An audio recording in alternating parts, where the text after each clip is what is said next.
I think what inspired me is that the character of Mrs. Harris is in some ways a very modern character because she represents the importance of honesty, the importance of authenticity, the importance of kindness, and I think these are all virtues that we need and we understand today.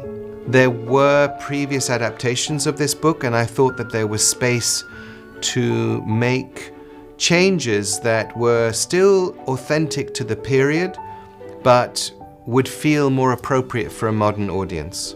And there were many aspects of the story that I felt could be deepened and made more interesting for a modern audience.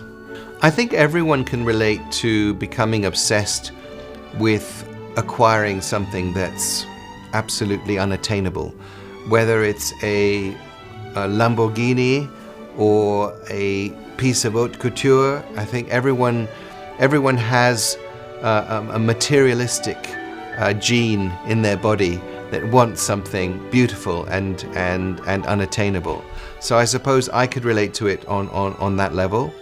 What I've discovered is that women's relationship to fashion is very intense. So this really does speak to women in a very particular way. Because they can relate to that, they can understand that falling in love with a dress and saving for it and saving for years to buy a particular pair of shoes.